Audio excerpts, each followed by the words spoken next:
Hello aspirants, welcome to UPSC Geek by NRG. I'm hoping that you all are doing fine and striving each day. Today we shall be starting the lecture number 4, that is Plato part 2. Yesterday we have completed Plato part 1 and we have already done with 3 topics, that is introduction, that is life and time of Plato, his concept of allegory of cave and his theory of forms / ideas. Okay. If you haven't watched the previous video, the previous lecture, that is lecture number 3, please find a video in the playlist. I'll also attach a link there in the description so that you understand the further concept well, because they all are connected via string of previous theories. Okay, so today we will be mainly seeing his two main and major concept, that is his concept of, or the idea of myth of metal, also known as noble lie, and the second concept is very important, that is his theory of justice. Okay, so without any further ado, let's begin with the session. And before moving further, just ensure to subscribe to the channel, that is UPSC Geek by NRG. Show your love and support. Thank you. So let's start with the first topic for today, that is myth of metal, that is noble lie. Okay, so what is a noble lie? A noble lie is a myth or a lie knowingly propagated by an elite to maintain social harmony. Okay, so here the term knowingly propagated is very important. In order to sustain or maintain their hegemony, basically the elites, they propagate a noble lie, okay, so that the harmony in the society is sustained throughout. So Plato's myth of metal, that is theory of soul, his myth of metal is also known as his theory of soul, is a noble lie proposed to create a division of labor and maintain harmony in the society. Okay, in his words, if the people believed this myth, it would have a good effect, making them more inclined to care for the state and one another. Okay, so just to ensure that the society do not become anarchic, this noble lie, what is noble? Noble is basically something good. Okay, a lie which is told to propagate or to promote something good is basically called as noble lie. Okay, so this myth is propagated because of to have a good effect in the society, so that the people care for the state and one another more than individualistic approach. Okay, so Plato suggested that every soul has 3 elements. Okay, first is reason, so the highlighted keywords needs to be remembered. Okay, so the first element is reason or wisdom, the second is courage, and third is appetite. Okay, so we will be seeing in further discourse that how each particular element of the soul is important for each class. Okay, so however all souls are not similar, some are inferior and some are superior souls. Okay, so here the class distinction is basically being created by the Plato, which is Plato is saying basically here is that every member in the society is not equal, some are inferior and some are superior. Okay, based on whichever elements dominates in a person. There are 3 categories: men of gold, when reason dominates. So whenever in a person a reason dominates, he is considered to be a man of gold. Okay, whoever the courage dominates, he is known as man of silver, and again in which appetite dominates, he is called as man of brass and iron. Okay, so these are the 3 elements: man of gold, man of silver, and man of brass and iron. Okay, reason, courage, and appetite. So this is a beautiful excerpt from Plato's Republic, which will mainly highlight his idea of myth of metal. Okay, the earth, I'll read it out for you guys so that you'll just have an idea about it.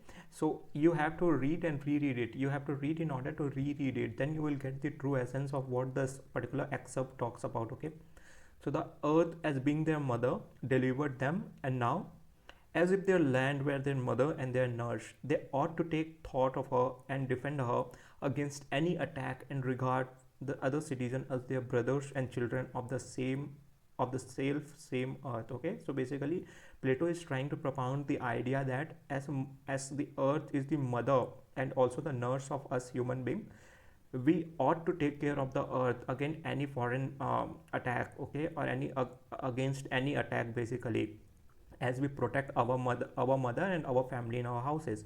So while all of you in the city are brothers, we will say in our tale, yet God is fashioning those of you who are fitted to hold rule, okay, mingle gold in their generation, for which reason they are most precious. So he is propounding the idea that amongst the brother, God is fashioning individuals who are ought to rule the city, okay, and in whom God is mingling the gold, the element of gold, so as to make that particular individual precious, okay.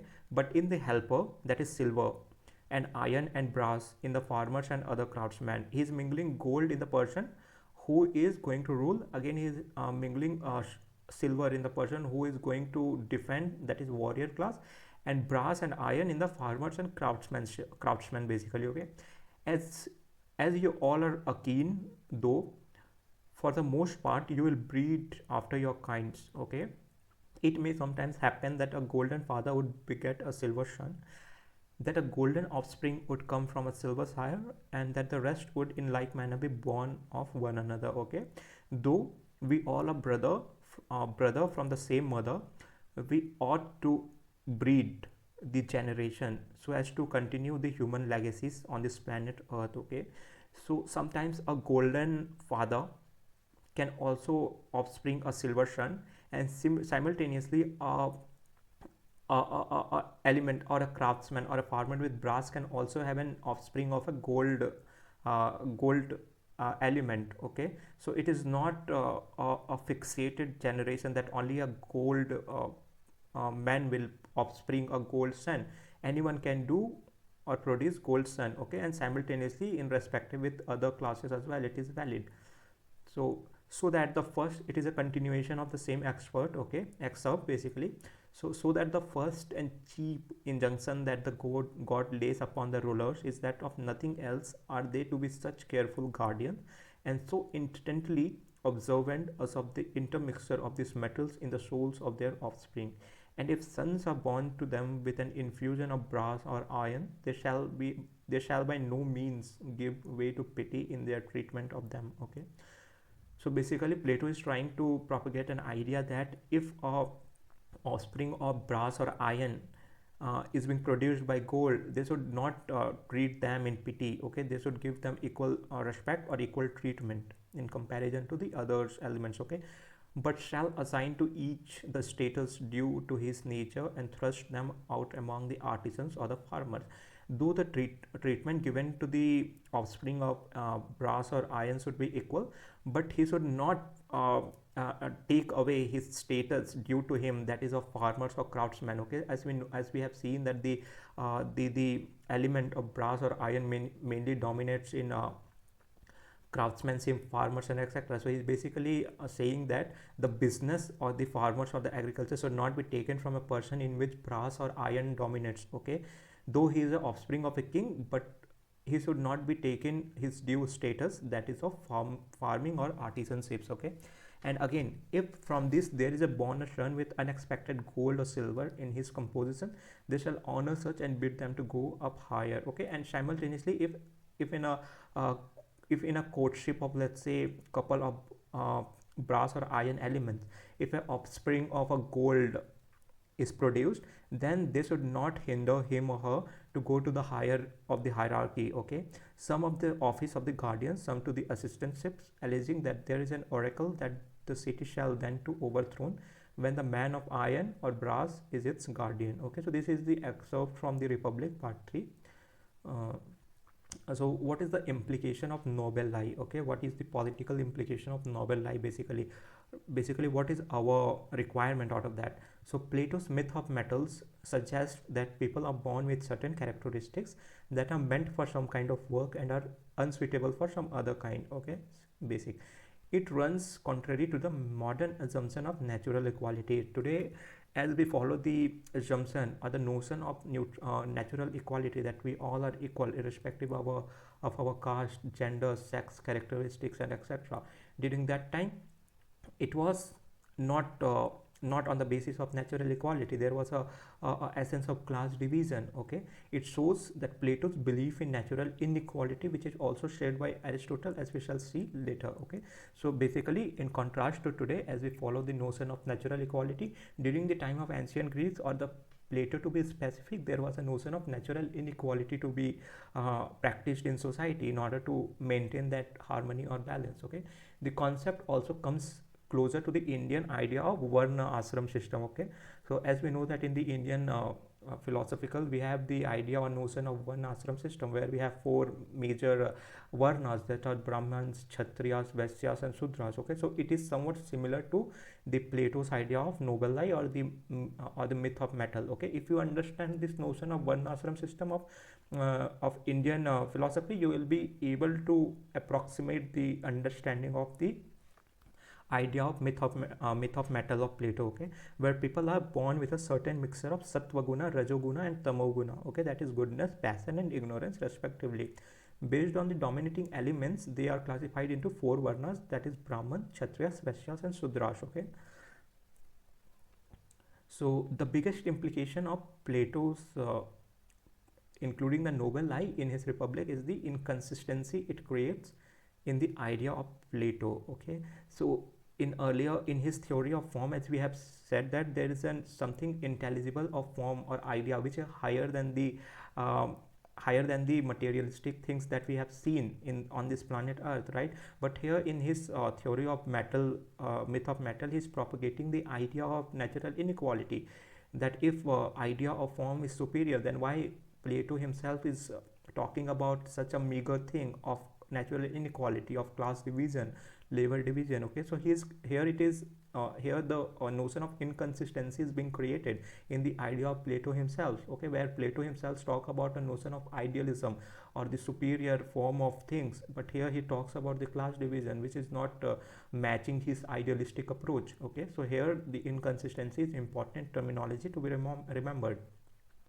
While the virtue of justice, the ultimate aim of Plato, is based on knowledge or the truth. Okay, it being partly based on a myth create a contradiction. Okay, so basically the idea or the virtue of justice, that is his myth of metal, is ultimately based on the truth prevailing during those time in the society, right? But here the notion of myth, that Plato is labeling his idea as a myth, in itself create a contradiction, that it was a reality during those time, and also we have seen the class division till very later period of lives, and there is a most probability that that might be existing during the time of Plato as well.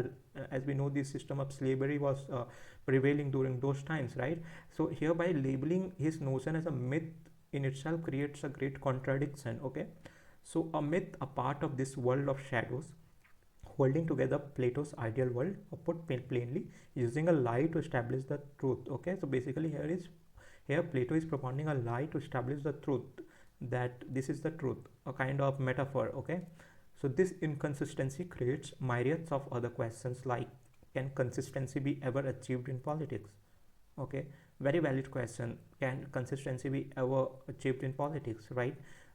We have seen, let's say for example, during elections, people become very idealistic. They talk about very welfaristic approach, very welfaristic practices to make the state best of the rest.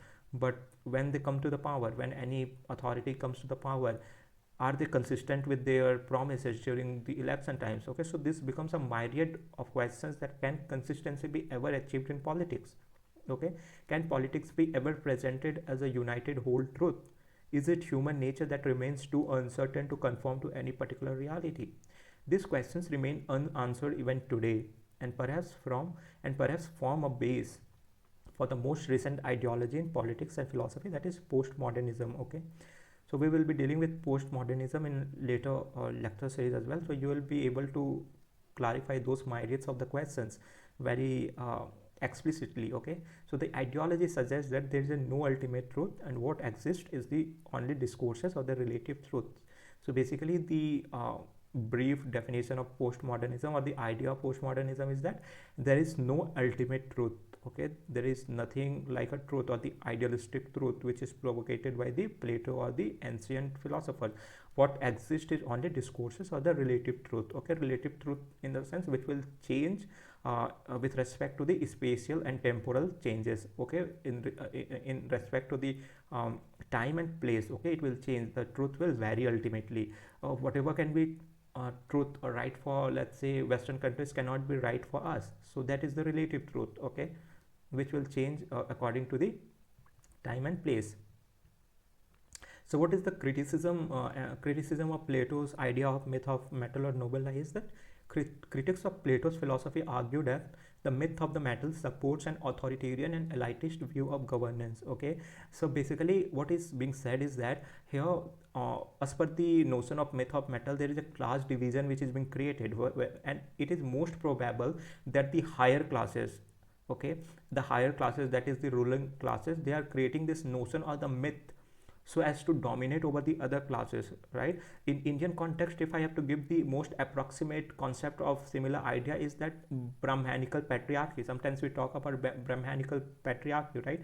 How the Brahmins propagated their hegemonic ideologies in order to dominate over other categories. Okay, so here it is a similar notion that Plato's argued that the myth of metal supports an authoritarian and elitist view of governance. Okay, so here the authoritarian or elitist sect of the city-state, they are propagating this myth in order to dominate over the other classes so as to govern the city-state. Okay, the idea of predetermined roles based on innate qualities has been challenged in favor of more egalitarian and democratic ideas. Okay, so it like natural inequality and more egalitarian and democratic ideals are two extremes of the spectrum.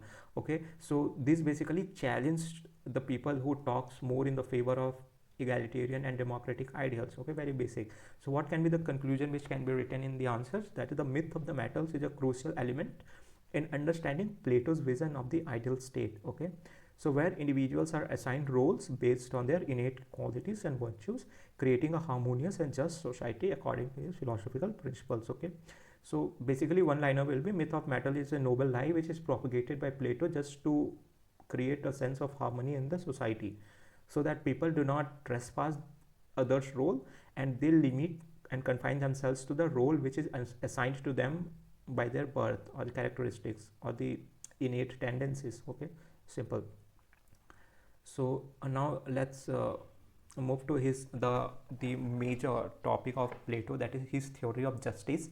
It is very important topic, like you have to read it just to reread it. Okay, the more you read his theory of justice, the more clarity you will be able to get, and it will help you out in understanding the modern or the philosophers after Plato. Okay, so as entire political philosophy is kind of footnote to Plato, so his theory of justice is somewhere proof to you guys that yes, the like majority of the political philosophy is footnote to Plato. They either derive their ideas based on Plato's theory of justice, or they have some essence of theories of justice of Plato in their own sense or in their own perspectives. Okay, so so let's start with theory of justice of Plato. So justice is one of the central concern of Plato's Republic. Okay, so like as Plato is an idealistic philosopher, so hence it is very probable that justice will be one of the central concern in Plato's Republic. Okay, the purpose of Plato is to create an ideal state of perfect justice. Okay, thus Plato talks about what is justice, whether it is desirable or not, and how to achieve this state of justice individually and collectively. Plato is just not talking about the mere justice, he is also propagating the idea that how important a justice is to create an ideal state. Okay, or what justice is, like the notion of justice that we have in our own mind, is that a correct one, or do we have to re-examine it? Okay, so if we see the discourse of Plato, we will be able to understand it very explicitly. Okay, that we will be also seeing in the lecture as well. So however, let it be said in the beginning that the Platonic conception of justice is different than the modern understanding of the concept. So as today we understand justice in different and modern terminologies and terms, earlier the notion of justice during the time of Plato was completely different. Okay, so we will be seeing what justice was according to Plato during his time. Okay, so justice denotes fairness as we understand it in a day-to-day life. So today like the notion of justice that is understood by us is the fairness, basically, right? If I am not treated fairly somewhere, or let's say amidst a group of friends, okay, they have done kind of injustice on me, right? They have, let's say, teased me, they are doing injustice to our friendship, that they are not behaving properly with us. Okay, so that is the notion of justice we have. It is approximate to the fairness, okay, basically, and in day-to-day life and even in politics. But for Plato, justice denotes a virtue or a state of excellence, okay, characterized by a reason in the soul dominating our courage and appetite. Okay, so virtue is very important, which needs to be remembered. So belonging to the Socrates school of philosophy, it is very valid that justice for Plato will also be the highest notion of justice, that is virtue or a state of excellence, okay, characterized by the reason in soul dominating over courage and appetite. So Plato also extends the same principle of justice at the state level. Okay, so he's also extending his notion of the justice or the principle of justice at the state level as well. So let's see how is he doing that. So he suggests that a just state is one where the philosophers rule and other classes perform their functions in accordance with the nature of their soul. Okay, so now connect it to his idea of myth of metal. Okay, so basically there he propounded the idea that in a person in whom the reason, the element of gold, that is reason, dominates, he shall be the ruler or the philosopher king. Okay, so philosopher king must rule the city state, and rest other classes, that is warrior classes or the auxiliary classes or the trade classes or the rest, they should limit themselves to their functions. Okay, so this will be the justice to the state, okay, where a philosopher king will rule and the rest will follow their assigned roles. Okay, so this will be a justice state, I'll say. Okay, so for Plato, justice is the greatest good that people can attain as individual and as members of political community. Okay, so remember this quote to start as an introduction. Okay, justice is the greatest good that people can attain as individual and as members of political community. Okay, so let's see what was the methodology of Plato. Okay, while propounding his idea, what was the methodology Plato used, okay, to formulate his ideology of justice? In his book, Plato used the method of dialectics. Okay, very valid point, because student of Socrates, it makes great deal of sense to us that he will also follow his footstep to continue the legacy of dialectics also, and to sustain his legacies as well, to dialectics, to establish his theory of justice. Through this, he presents argument and counter arguments. Okay, so basically the scene here is that he will ask question to his let's say a people, that what justice is, he will get answer, then again he will counter questions him, is really whatever is you are saying is really justice. Okay, so we will be seeing an excerpt from his book itself, which will further give a clarity on the dialectics which he performs about justice with a character called as Cephalus. Okay, so following is an opening argument. Okay, the argument I was talking about, following is an opening argument in the Republic, where Socrates is narrating the incident. So basically, Plato in his magnum opus, that is Republic, do not ever talks with his name. Okay, he always uses the name of Socrates.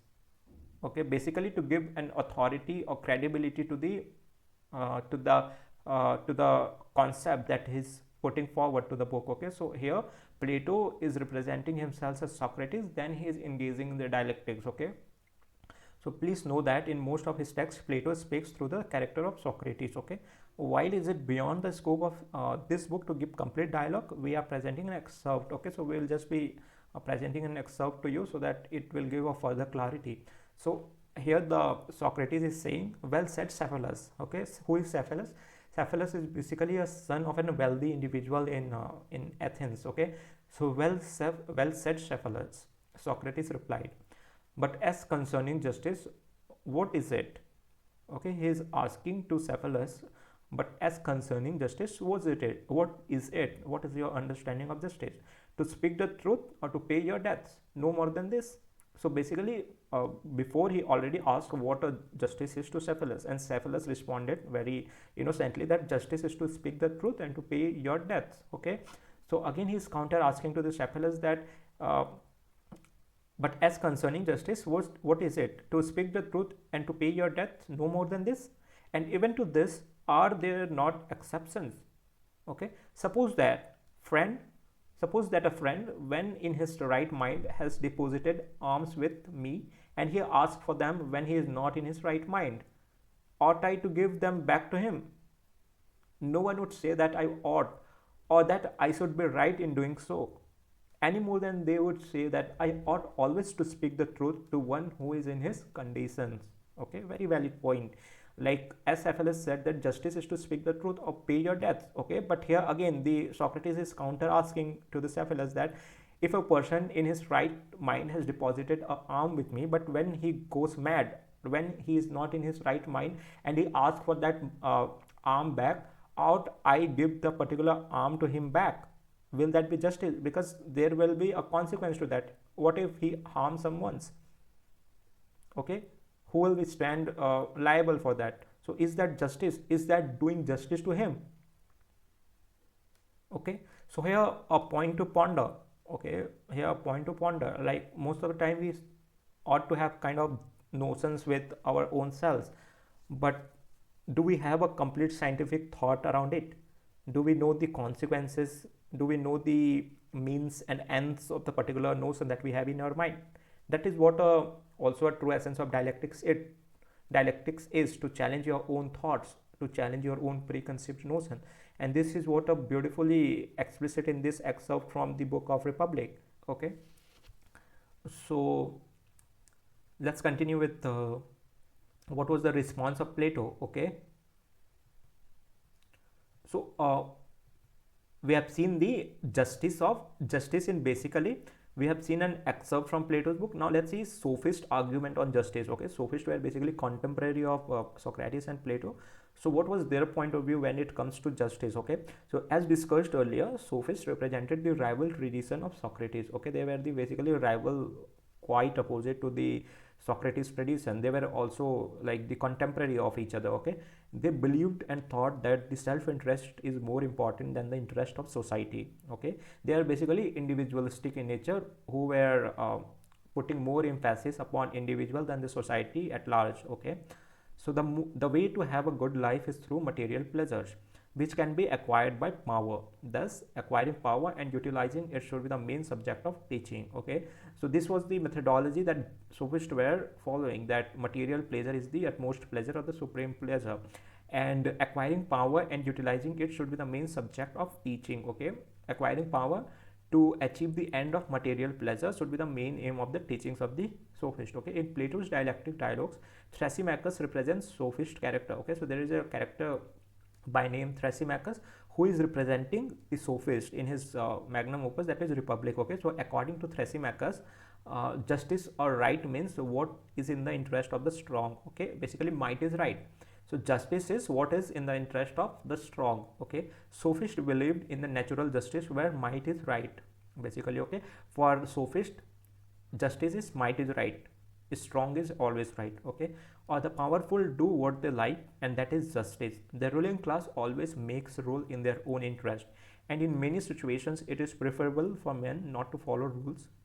Okay, in this way man can serve his interest much better. Okay, so here he is saying that ruling class always makes rules in their own interest, and in many situations it is preferable for men not to follow rules. In this way man can serve his interest much better. Okay, so this was the main perspective of sophist when it comes to justice. In simple term, it will be might is right. Okay, so what is the response?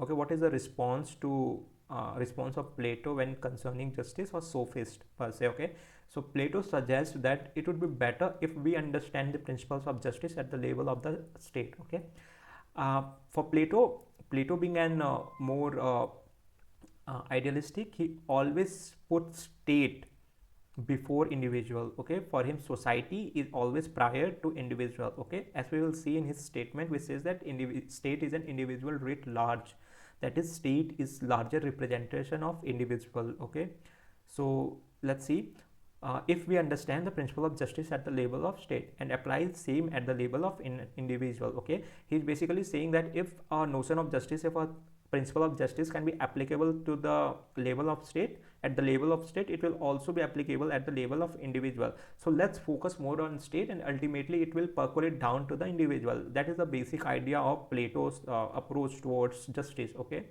because Plato argues state is an individual writ large, state is a larger representation of individuals. Okay, individuals come together to form state. Okay, so state is an individual writ large, and it is easier to understand the larger picture first. Okay, so basically he's saying that if we understand the larger picture first, we'll also understand the small component of it. Okay, if we'll understand the state, we will understand the humans which are part of the state. Basically that is the approach of uh, Plato. On contrast to it, in contrary to it, the notion of the sophist will be, if we understand the individual, ultimately we will understand the state of the society, because individuals come together to form a society or state. Okay, so in case of sophist, it will be uh, uh, individual is an state large, state rate large or small, we can say that. Okay, just to give it a humoristic approach. Okay, it is easier to understand the larger picture first, and ultimately we'll get the smaller picture. Okay, so Plato begins by saying that the state is natural, okay, and not an artificial creation of man. Okay, so as Plato and also will be said by the Aristotle student, that man is a social animal. Okay, so state is natural and not an artificial creation of man. Okay, so state is always prior to the man, basically. Okay, state existed pre-man. Okay, state is natural because no one is self-sufficient and human beings need each other. Okay, as we all know that we are not self-sufficient, we need other human beings for others requirement. Okay, and human beings need each other. To ensure social self-sufficiency, there also needs to be a division of labor. Okay, every state will need a group of artisans who will perform economic functions. Okay, example, farmers, traders, craftsmen, etc. As we know that we are not self-sufficient, we'll also need other services, right? We'll need food to eat, so we need farmers to produce that. We need cloth to wear, so we need a trader or craftsman or artisan to craft a piece of cloth. Okay, we need, let's say, artisans, so that he or she can decor the place we can stay in. So we are not self-sufficient, hence we are interdependent, and we need different class of people so as to satiate our requirements. Okay, so then the warrior class to protect the state against external aggression and to maintain the law and order. So now here you can connect his idea of myth of metal and again his response or the theory of justice. Okay, so why his notion of myth of metal was before his theory of justice? This was the reason because he is creating that myth or the noble lie that there will be a distinction in the class or the class division where and each class will perform their own duties.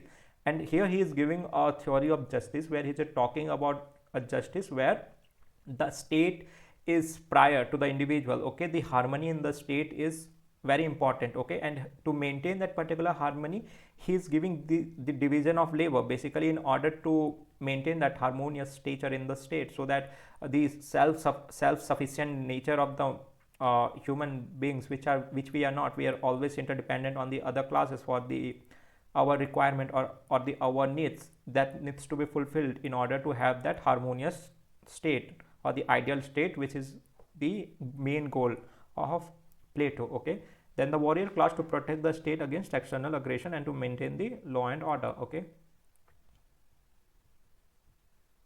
so finally the state will also need a class of rulers who will function, whose function is to formulate policies, make decisions at the state level, etc. Okay, so here finally the state will also need a ruler whose function is to formulate policies and make decisions at the state level, etc. So here he is saying that there will be also be a ruler who will oversee all the functions and all the aspects of governance happening in the state, so that there is not any mismatch happening in the state. Okay, Plato calls the ruler upper level guardians, while warrior or are the lower level guardians or auxiliaries. Okay, each class, Plato continues, within the division of labor must perform some specific functions and possesses certain qualities, virtues and skills. Okay, for the rulers class, the most important virtue is that of wisdom. Okay, for ruling class, the most important virtue is that of wisdom. Okay, this will enable them to maintain order in the state. Okay, for the auxiliaries class, the virtue of courage is most important, otherwise they cannot perform their function well.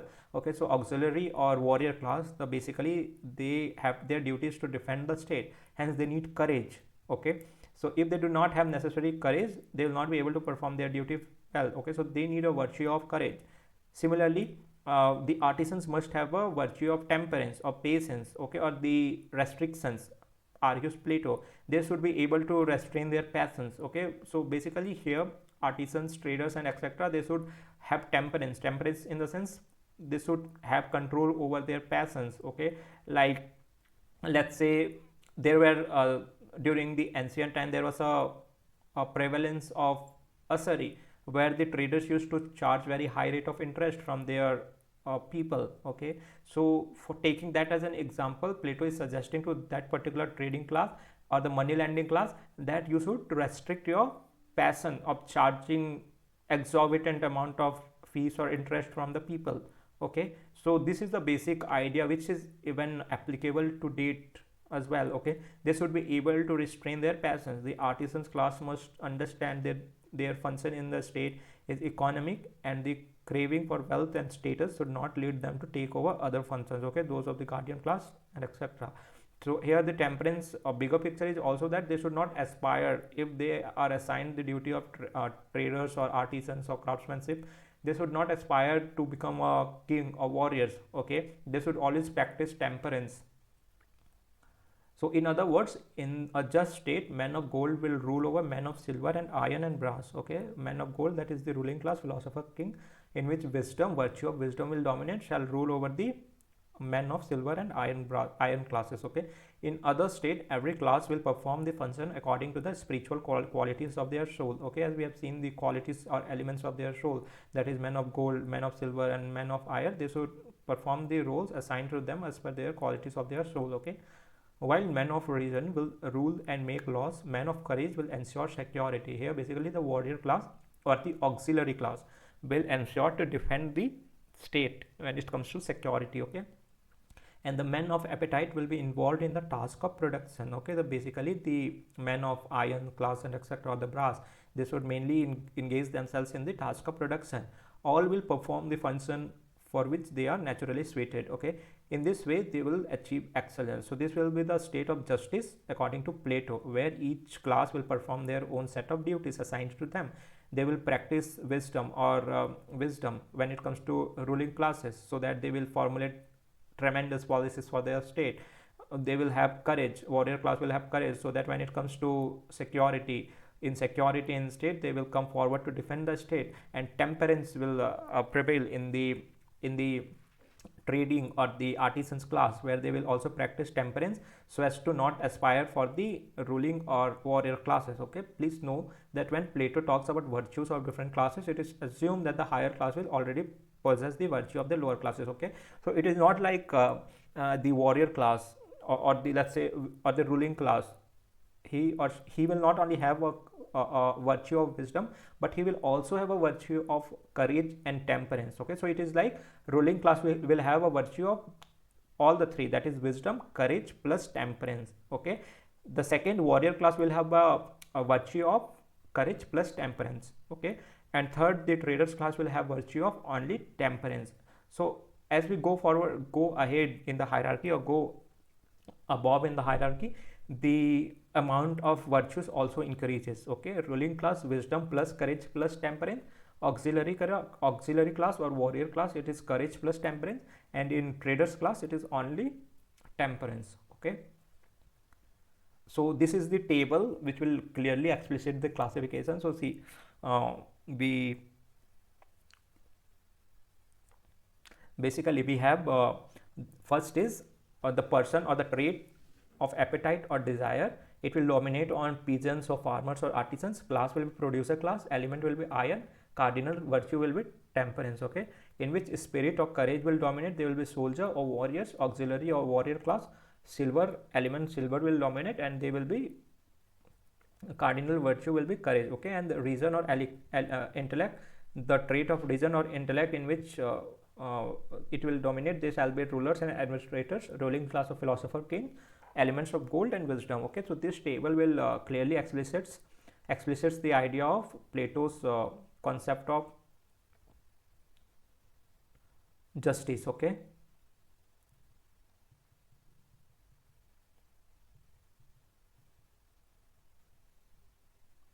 so you can note down this table as well. It will help you remember in the exams. So while a question is asked, let's say about his theory of justice or myth of matter, instead of like when it comes to 10 markers and etc., instead of writing the entire story, just to save time, you can also create this table. So it will also give you an edge and save you a lot of time, so that you can give more valid points to the answers. Okay, so let's continue. Thus, to sum up, the a just state according to Plato is ruled by philosophers. Okay, so according to Plato, a just state, or a state which is just, is where a philosopher king rules the state. Okay, and there exists an appropriate division of labor, okay, classes, and thereby the division of virtue. Okay, justice then is the virtue of virtues. Okay, justice is basically virtue of virtues. Okay, the virtue maintaining a proper relationship between other virtue, that is courage, wisdom, and temperance.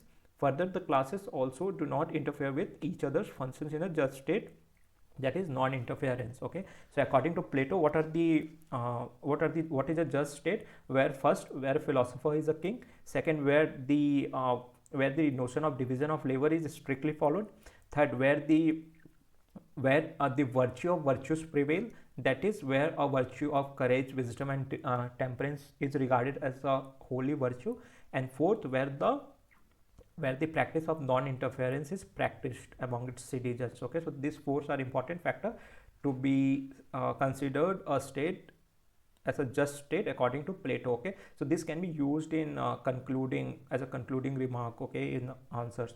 As discussed in the beginning, state is an individual writ large. Okay, having established the principle of a just state, Plato seeks to establish the principle of justice at an individual level.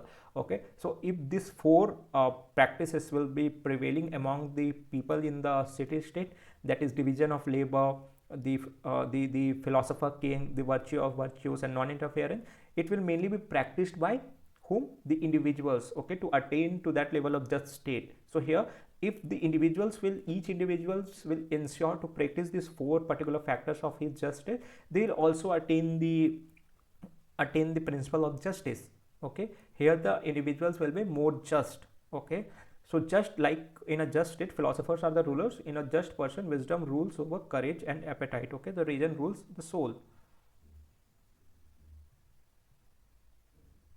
So conversely, in unjust person, like now he is giving a other side of the coin, that is, if that will be a just person who will follow the four factors of philosopher king, virtue of virtues, non-interference, and etc., who will be the unjust person? Okay, so passion and desires rule rather than reason. In a person in whom passions and desires rules rather than reason, he or she will be an unjust person. Okay, an unjust person is characterized as one with the ceaseless desires, lacking any purpose or direction, and not aware of what constitutes real happiness and fulfillment. Okay, so a person who is truly enchained by ceaseless desires, lacking any purpose or direction in life, or who do not know what is real happiness is, she or he will be unjust person. Okay, Plato suggests how we ought to live in society and lays down the foundation of ethics.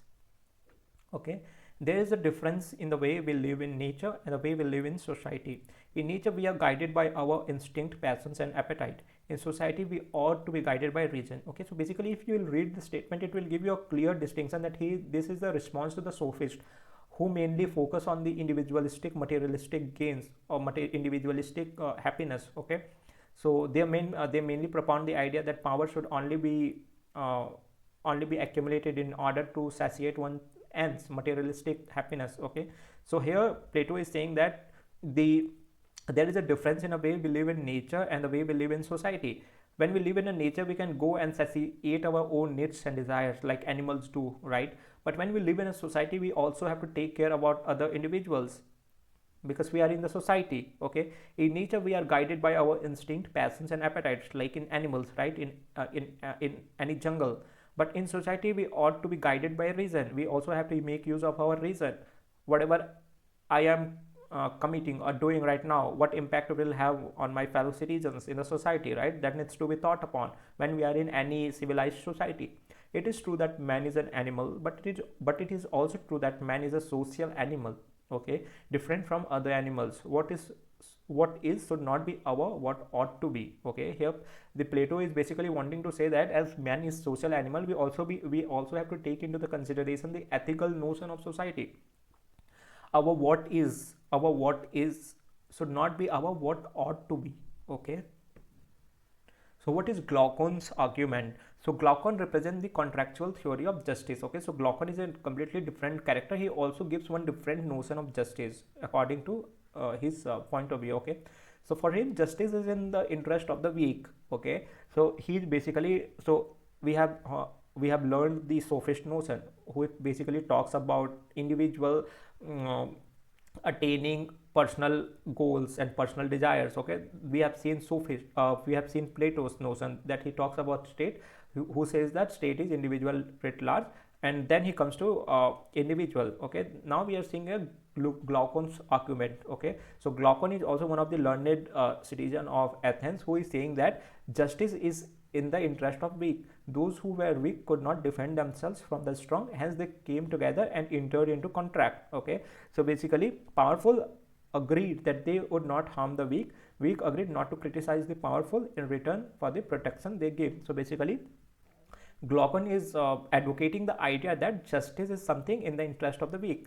Because weak could not defend himself, they came together, formed a contract that we will stand united when it comes to threat, and we will not harm each other, but there will be a ruling class who will protect us in crisis or in threat situation. Okay, and also they will not infringe uh, to the authority of powerful or the ruler. Okay, so basically he is giving more subaltern perspective in today's words. Okay, he is taking more weak perspective when it comes to justice. What is justice for them? Okay, because they are weak, they could not defend themselves, and they come together, they form a state, they give a power to a ruler who is more powerful to them, and the ruler promised to protect them during the time of threat. Okay, so and weak agreed not to criticize the powerful in return for the protection they give. Okay, so this is the Glaucon's argument.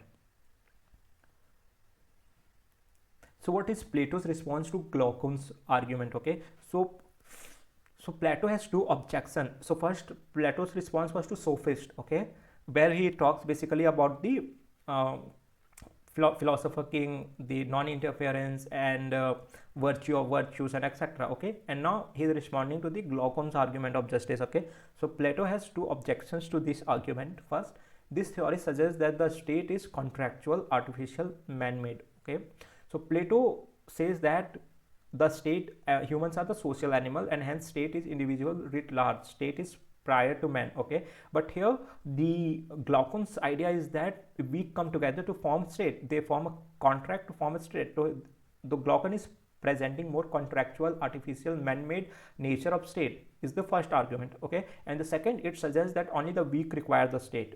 Okay, and second, the Glaucon idea is suggesting that only the weak require the state.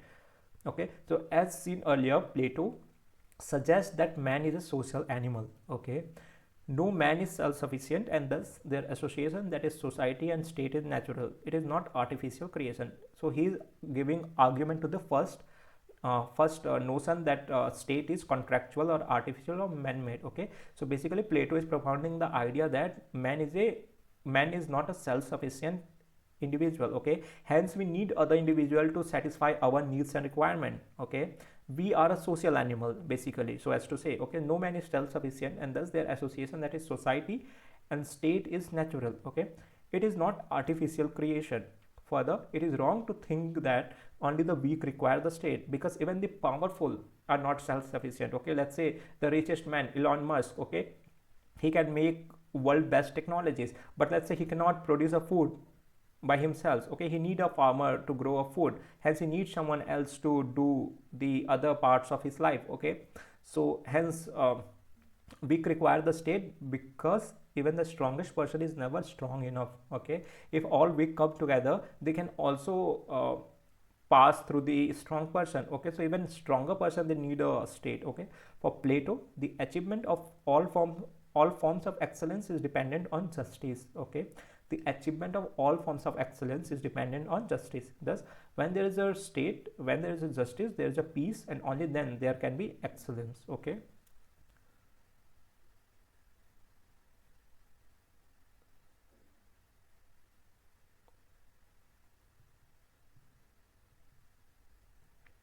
okay, so again continuation here, why all classes will accept Plato's theory of justice. Okay, so here he is giving class division. Here he is saying that justice is not only about weak, it is also about uh, strong. Okay, so why all class will accept Plato's theory of justice? Let's see. According to Plato, the state is interdependence. Okay, no one is self-sufficient, and we all agree to this notion of Plato. Okay, man of reason will be dependent on man of courage and man of appetite. Even man of reason, that is ruling class, will depend on man of courage to defend or protect his own self, or man of appetite to fulfill his desires of cloth, food, etc., the basic appetite. Okay, similarly, the other classes are also dependent on each other. Hence, Plato believes that each class will recognize the importance of the other class, treat the members of the other class with respect, and feel obliged towards them. Basic, okay. So basically, the basic one word answer to that is because we are not self-sufficient and we need other individual to satisfy our needs. Okay, hence we should respect and we should oblige to the other classes as well, and hence all classes will accept this Plato's theory of justice. Okay, so what is this, what is the implications of Plato's theory of justice, like political implication basically. Okay, so thus for Plato, the principles governing the life of an individual, that is ethics, and principles governing the state, that is politics, cannot be different from each other.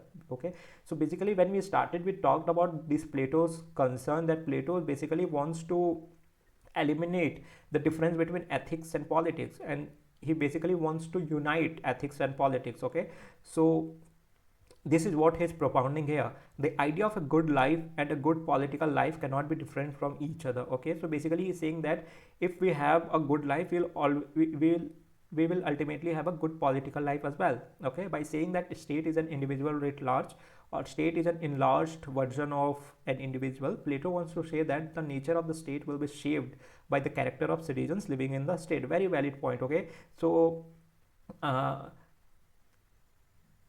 so basically he is saying that the nature of the state, okay, will be shaped by the character of the citizens in the state. Okay, uh, let's say United States, where people are more advanced, people are more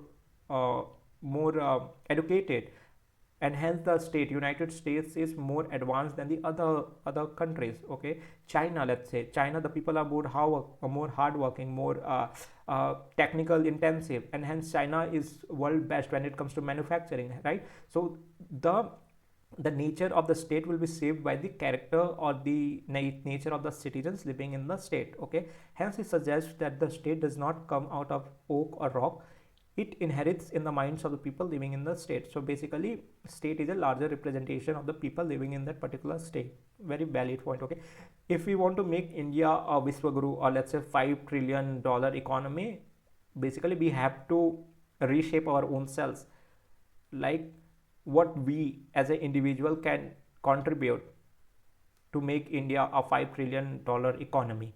This is what we have to think. And when we all in our individual capacity start to think towards that particular goal of our lives, that we want to make India not only $5 trillion economy, but a 15 or $50 trillion economy, we have to make ourselves capable of doing or achieving such and such targets. Okay, first, then we'll be able to realize India goals of becoming a Vishwaguru, or let's say $5 trillion economy. This is what is propounded by Plato, is saying that the state is the larger representation of individual. Okay, to change a state at large, we have to change individuals living in that particular state. Okay, thus for Plato, Athens cannot become a virtuous state until and unless its citizens are virtuous. Okay, so we also find a lot of similarities between Plato's concept of justice and Indian concept of dharma. Okay, so see how beautifully it is contrasted here, the Plato's concept of justice and Indian concept of dharma. Okay, the term dharma denotes living according to one's nature. Okay, it is our dharma. If I'm let's say if I am belonging to a trading class, it is my dharma to engage myself in trade. Okay, though people do not follow it in today's context, but that is what which was propounded in the ancient times.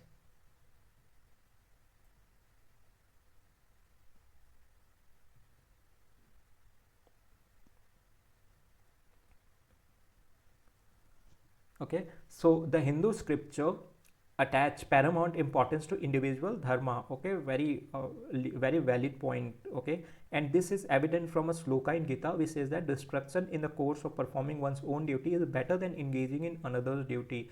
So there is a slok in Gita which says that this destruction in the course of performing one's duty is better than engaging in another's duty. Okay, in today's context, when we compare to modern scenario, it might not sound very logical to us, guys, but during those time it was indeed very important. Okay, where people had to follow the very strict temperance when it comes to their dharma, right?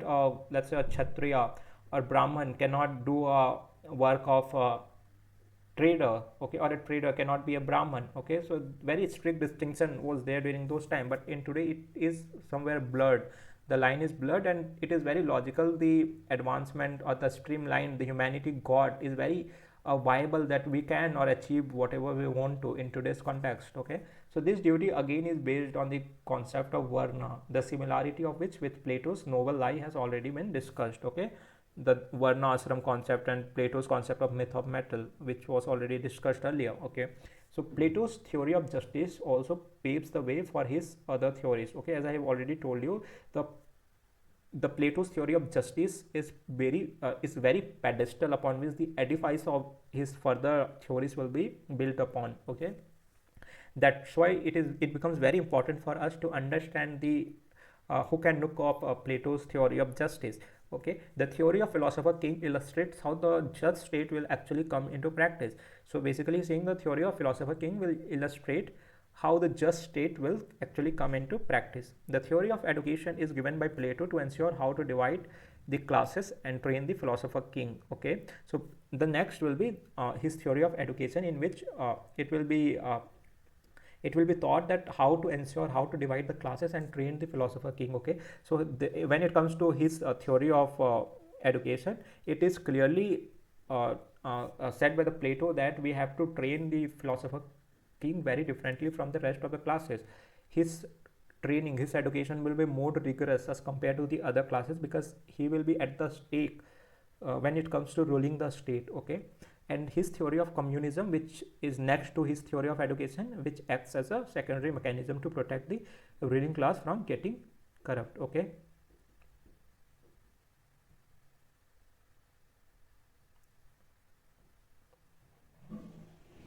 so I hope this is what his theory of justice all about, guys. I hope you understood his theory of justice. And again, in next lecture series, that is lecture 5 part 3, we will be dealing with his next set of theories, that is theory of education and theory of communism, which is also very important, especially from the political science point of view. But his theory of justice was the very important when it comes to political science point of view. And I have kept it very short so that you guys can re-revise it again and again, and remember each and every statements, terms, and etc., so that when you attempt these answers in your exam, it will give you an edge over the other answers and make your answer very soundful. Okay, so that's it for today. Thank you so much for sitting till the end, and I hope that you guys enjoyed today's lecture, and we'll try to come back soon with the next lecture. Thank you so much, guys, and kindly make sure to subscribe UPSC by NRG, UPSC Geek by NRG, and like the video, and also leave your comment in the comment section, and I'll get back with a genuine response. Okay, so thank you.